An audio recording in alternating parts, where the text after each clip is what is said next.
Sabemos que nós temos sonhos, projetos, todos nós. Mas precisamos saber também que nem tudo sairá do nosso jeito. Nem tudo vai acontecer da maneira como nós desejamos. Aqui vem a fé, o entregar-se em Deus, o agir, mesmo que o caminho seja contrário. O Evangelho, Mateus 1, 18 a 24, Mateus está contando como foi a origem de Jesus Cristo. Maria estava prometida em casamento a José, e antes deles coabitarem, ou seja, morarem juntos, selarem o casamento, Maria aparece grávida. A questão aqui é apenas uma: São José achou que a história seria de um jeito, com Maria grávida a história pegou um outro rumo. Talvez você trabalhava em tal cidade, aí você teve que mudar para outra cidade. Você achou que seria uma cidade A, eles te mandaram para a cidade D. Sua história mudou, sua vida mudou. Você achou que faria esta prova e que seria assim, você faz a prova e não passa. Você achou que teria saúde até os 90 anos, você faz um exame, tem um probleminha aí.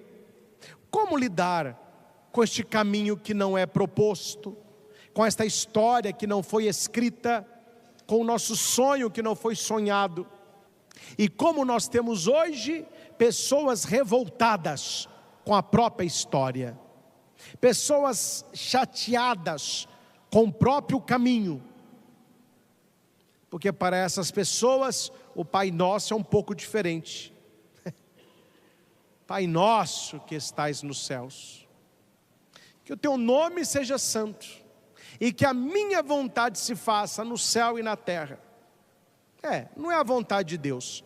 Eu quero a minha vontade, eu quero do meu jeito, que se não for do meu jeito, não vai ser de jeito nenhum. Quando eu morava em Mariana, eles contavam nas comunidades rurais lá, de um personagem que morou ali muito tempo, chamado Zé Turrão. Zé Turrão. Quem era o tal do Zé Turrão? Ou era do jeito dele, ou era do jeito nenhum. E era um homem que se prejudicava pelo nervo, pela raiva que ele trazia no coração. Conta-se que um dia de muito calor, Zé Turrão estava na praça vendendo vassoura, e alguém disse para ele: Zé Turrão, você aceita água? Ele foi e aceitou. A mulher falou com ele: vou levar um jarro para você, um jarro de louça. Ele falou: então traga. A hora que chegaram perto dele, colocaram no chão, não era um jarro de louça, era uma bilha, aquela de barro. Ele virou e falou assim: eu não aceito. A pessoa falar uma coisa e fazer outra, meteu o pé na bilha, quebrou a bilha toda, ficou a tarde toda sem tomar água. Ele falava: se trouxer outra eu quebro. Zé Turrão foi entrar numa venda, bateu a cabeça numa gamela. Ele pegou a gamela e falou: você quer quebrar minha cabeça? Então quebra. Você quer quebrar? Então quebra. Ele falou assim: meu Deus, um homem turrão, ou era do jeito dele. Tem muita mulher que está falando aí: padre, eu casei com um Zé Turrão. Misericórdia, minha filha, Deus tenha piedade de tua alma. E tem marido que está falando assim: eu casei com a Maria Turrona, porque se não for do jeito dela. Cuidado com isso, meus irmãos, porque nem sempre vai ser do meu jeito, nem sempre vai ser do seu jeito, porque não foi do jeito de José. José, quando viu Maria grávida, ele podia melhorar aquela situação ou piorá-la. Tudo dependia da sua atitude, da maneira como ele agiria. E rapidamente eu quero passar para você os 5 passos que São José escolheu, e a cada passo a questão ia se resolvendo e não piorando. Eu vou apenas ler e nós vamos tirar os 5 passos. Maria, sua mãe, mãe de Jesus, prometida em casamento a José, antes de viverem juntos, ela ficou grávida pelo Espírito Santo. José, seu marido, era justo, e não querendo denunciá-la, primeiro, resolveu abandonar Maria em segredo. Segundo, enquanto José pensava nisso, terceiro, o anjo do Senhor o visitou. Quarto, e disse: não tenha medo de receber Maria, tua esposa, o que nela está concebido é obra do Espírito. Quando José acordou, quinto, José acordou. São os 5 passos de José. José não denunciou Maria, manteve tudo em segredo, pensou naquilo, o anjo visita e José acorda. Esses 5 passos precisam estar na sua vida, porque quando a sua história não sair do seu jeito, mas certamente estará no jeito de Deus, nós precisamos tomar as mesmas atitudes que José tomou. Você já notou que quando alguém nos faz mal, a gente tem necessidade de ficar falando mal da pessoa? A pessoa me faz mal e eu quero falar mal dela. Eu tenho que acabar com a imagem dela. Eu não tenho coragem de matá-la. Tem gente que tem, viu? Tiro, facada, mas a maioria de nós não, nós somos bem polidos. Não, eu não vou matar a pessoa. A gente quer matar o nome dela. A gente quer matar a fama dela. Quer matar a história. Aí você começa a falar. Tal pessoa, talvez aquilo. São José não queria denunciar Maria, não queria manchar a honra de Maria. O que ele faz? Boca fechada, segredo. Abandona Maria em segredo. Gente, olha para cá. A gente precisa falar menos, não precisa? Você que está comigo aí na TV, no YouTube, você não precisa falar um pouquinho menos? Fala a verdade para o padre aqui. Aí, ó, falou de novo, tá vendo? Até, ó, fala para mim, tá vendo? A gente gosta. José, na Bíblia, não abriu a boca. Você não tem na Sagrada Escritura nenhuma palavra de José. Mas o homem que nos ensina tanto, que marcou a história, que assumiu Jesus, que cuidou de Maria, justo. Fale menos. A pessoa que fala menos, ela tem menos problemas, viu?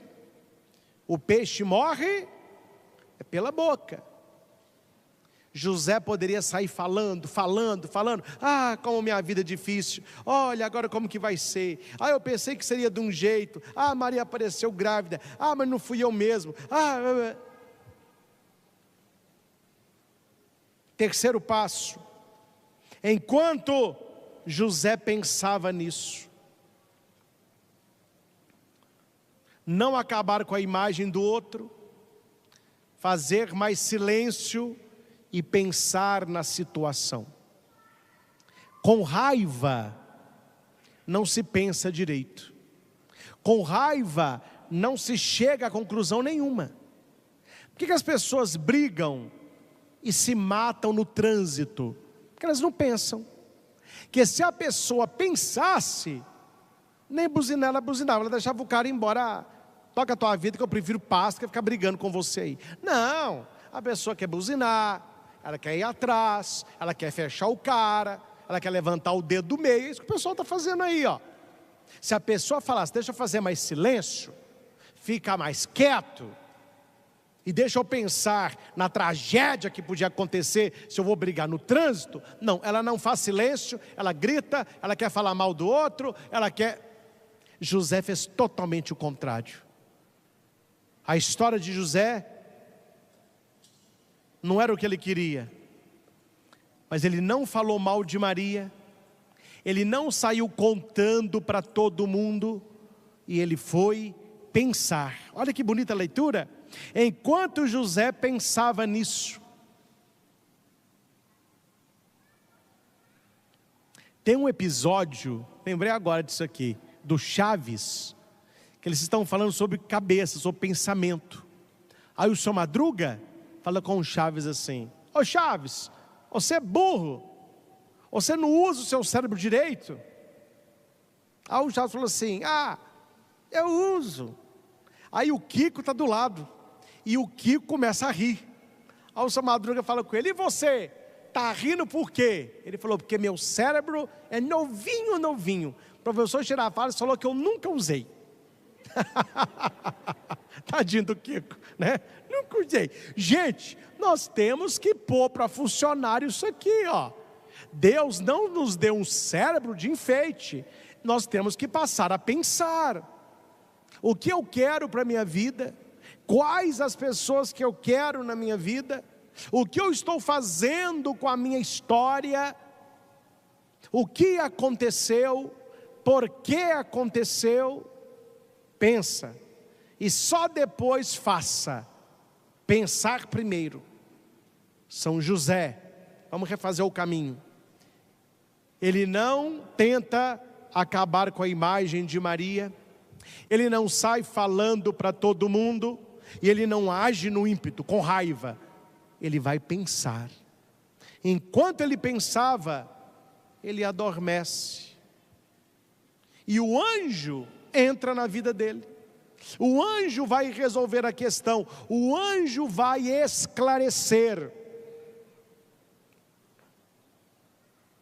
Na sua vida, quais as pessoas que te ajudam de verdade? Um dia na Crisma, um jovem me disse assim: ô padre, eu tenho 2 amigos, é para a vida toda. Falei: que maravilha. O que eles são seus amigos? Tudo que eu vou fazer eles me apoiam. Falei: não é amigo, meu filho, você é colega. O colega é assim. A pessoa sobe e fala assim: o que você está fazendo aí? Eu vou pular. Sabe pular? Meio alto, mas vamos lá, pula aí para eu ver o que acontece. Isso não é amigo. Não, é amigo, ele me apoia. Não, o amigo muitas vezes diz: não pula não, você vai esborrachar, idiota, é muito alto, sai daí. Ele discorda, porque ele sabe o caminho. O anjo do Senhor não falou o que José queria ouvir, mas falou que José precisava escutar. José, não temas em receber Maria, o que nela está concebido é obra do Espírito. O menino será o Emanuel. José acorda e diz: não vai ser do meu jeito, né? Vai ser do jeito de Deus. Ele abre mão da sua história, ele vai e assume Maria. E aqui para nós, gente, vamos abrir um parênteses aqui. Ele assume Maria,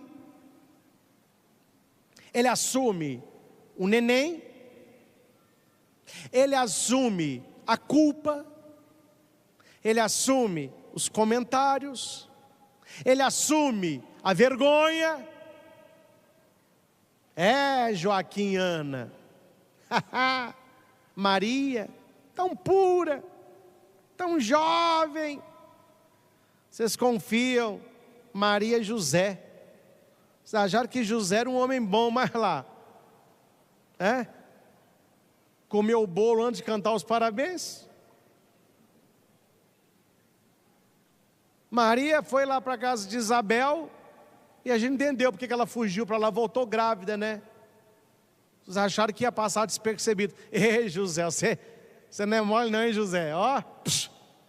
Você é rápido, hein, José? Isso aí a gente não pensa, né? José passou essa vergonha toda, assumiu essa história dolorida, porque na época, se hoje já não é, imagina 2000 anos atrás.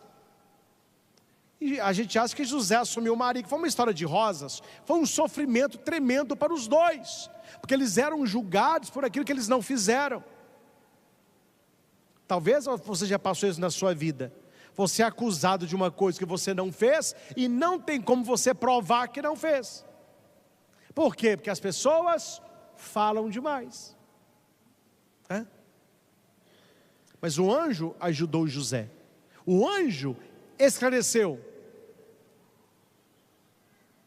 Se você tem bons amigos, pessoas de Deus na sua vida, amigos que sejam amigos de Jesus, quando a sua história mudar, essas pessoas vão ajudar você. Elas vão ajudar você a enxergar com clareza o que Deus quer para você. Tinha um jovem em Itaúna, que a vida toda quis ser padre. Foi coroinha do grupo de jovens, mas ele cismou de fazer a filosofia fora do seminário, para cuidar mais da mãe, que o pai dele é falecido. E lá na faculdade, ele conheceu as mocinhas, sabe como que é, né? Aí tinha festinha, aí beijou uma ali, beijou outra cá, aí me procurou. Eu era padre Cajuru na época. Padre Cristian, eu não sei se eu tenho vocação para padre mesmo. Eu estou achando que eu quero casar, eu estou ficando com as menininhas, meu coração está batendo. Qual que foi a minha missão de padre com ele? Como esse anjo? Tentar jogar luz na vida dele, esclarecer. Falou, ó, vamos clarear isso aqui. A sua vocação de padre, sua vocação de marido e mulher. Aí eu falava para ele, meu filho, você não pode namorar depois que você for para o seminário, porque aí é malandragem, é safadeza. Você tenta um seminário, namorando essas piriguetes que está aí. Pior é você ordenar padre e começar a namorar, meu filho. Aí é o fim da picada. Aí é para acabar. Então faça o seguinte, está com dúvida? Pare os seus encontros vocacionais e vá namorar. Namora. É o que eu posso falar para você. Ah, então tá. Ele cancelou durante um ano seu processo vocacional e foi namorar. A primeira não deu certo, que ela traiu ele. A segunda não deu, porque ele traiu ela. Confusão. Aí, ele falou, padre, chegando à conclusão, eu fiz tanta bagunça nessa área, e eu fiz tanta bagunça nessa área emocional, que eu comecei a rezar mais. E quando comecei a rezar mais, apareceu uma menina perfeita, calma, amiga, linda, era uma boa esposa. Mas o senhor acredita que quando o meu coração serenou, brotou a vocação de padre, eu me realizo no altar mesmo. Falei, ó, então agora é uma decisão sua. Então agora desperte, a São José, desperte, acabe essa faculdade de filosofia, continua no grupo vocacional e vá para o seminário. Ele foi na nossa diocese, não adaptou muito com a vida do padre diocesano, fez estágio com os salesianos, hoje é padre salesiano e é professor em São Paulo, descobriu a vocação. Esse anjo não é só para ficar passando a mão na cabeça, é para falar, olha, deixa eu jogar luz no que está acontecendo na sua vida. José, você não está entendendo o que está acontecendo? Vamos jogar luz aí. Se você tem um problema na vida, você tem que ter uma pessoa que te ajude a clarear, para você ver o que está acontecendo, que essa pessoa só concorda com você. Se você está certo o tempo todo, se ela não te leva a pensar, como que você vai evoluir? Aí vem o último passo. Vamos só recobrar aqui o caminho. Ele não fala mal de Maria, ele não tenta destruí-la, ele pensa no que está acontecendo, o anjo joga luz naquilo que Deus está fazendo na vida dele, ele acorda e ele assume o caminho de Deus. É preciso, meus irmãos, acordar para as coisas de Deus. Há muitas pessoas dormindo para as coisas de Deus. E o que é acordar para Deus? É fazer a vontade de Deus na sua vida. É você pensar assim: eu podia ter até esse caminho, mas Deus tinha para mim esse outro caminho. Vocês viram a entrevista, foi italiano, né? Mas tinha a tradução, do Papa Leão XIV, que o Papa Leão, quando ele entra para o conclave como cardeal, nas primeiras sessões, nem passou na cabeça dele que os outros cardeais sabiam quem ele era. Ele era muito quieto, muito discreto, muito silencioso, trabalhava em Roma, quase ninguém via, tanto que quando eles anunciam Papa Leone, né? Papa Leão XIV, e ele chega, a maioria perguntou: mas quem é? Mas quem é? Não estava na lista dos favoritos, ninguém tinha ouvido o nome dele no meio do cardinalato. Aí ele disse: Deus mudou meu caminho, porque ele falou isso: na minha cabeça estava a aposentadoria, completei 75 anos, eu aposento, sirvo o Vaticano mais 2, 3 anos, volto para o meu povo, para celebrar missa, crisma, ficar quietinho, dormir até mais tarde, já fui padre a vida toda, deixa eu ficar velho em paz agora. Deus mudou a história, meu filho. A hora que viu, você foi escolhido para papa, você aceita? Aceito. Acabou a história dele, acabou. Ninguém sabia quem era o cardeal. Hoje ele não pode nem sair mais, uma vida reclusa, todo mundo olhando, e nós vamos acompanhar dele o que nós não acompanhamos dos outros bispos, que é o quê? Uma morte televisionada. Nem para morrer ele é privado disso, ele abriu mão da sua vida, agora ele é de todos. O Papa Francisco, não sei se vocês viram a comparação da foto, quando ele assumiu, e ele na cadeira de roda no final da vida, parecia outra pessoa, todo inchado, não falava direito, não conseguia andar, e as câmeras, e ele lá tentando falar até o último momento. Ele abriu mão da história dele e assumiu isso. As palavras dele são pesadas, é amado por uns, odiado por outros. Tudo que ele fala, tem gente avaliando se é, se não é. Ele hoje é muito jovem, nós vamos presenciar daqui a alguns anos, ele já mais idoso, doente, e as câmeras, até que se anuncia, morreu. Não era a história que ele pensou. Quando foi que ele lá no seminário pensava assim: eu vou ser papa? Não, vou ser padre, ponto final. Deus falou assim: você que não sabe, você que não sabe o que te espera, meu filho. Foi assim com José, foi assim com Leão, foi assim na minha vida, é assim na sua vida. Nós precisamos estar atentos aos sinais. Deixa eu só voltar na primeira leitura, porque o sinal eu tenho que falar para você. Qual foi o sinal para José? Eis que uma virgem conceberá e dará à luz um filho. Ele porá o nome de Emanuel. O próprio Senhor vos dará este sinal. Foi o maior sinal para José. Uma mulher que não dorme com homem, mas concebe o neném. Se Deus foi capaz de fazer isso, ele seria capaz de fazer o resto. E José confiou, se entregou, e foi o José que nós conhecemos. Peçamos nesta adoração que o Senhor nos dê sabedoria, que o Senhor nos dê força, que o Senhor nos dê resiliência, para quando o nosso caminho não for o que a gente sonhava, responder para José, responder para Deus o que José respondeu em silêncio. Maria respondeu falando, José respondeu em silêncio. Maria disse para o anjo: eis aqui a tua serva, faça-se a tua palavra. Quando o anjo fala para José que Maria está concebendo um filho que é do Espírito, José não fala, mas ele faz: eis aqui o servo do Senhor, que se faça a sua vontade, não a minha. Ele assume Maria, ele assume Jesus. Que nesta adoração a nossa fé aumente, porque José e Maria são nossos grandes intercessores, e com eles nós haveremos de viver não a história que nós sonhamos, mas a história que Deus planejou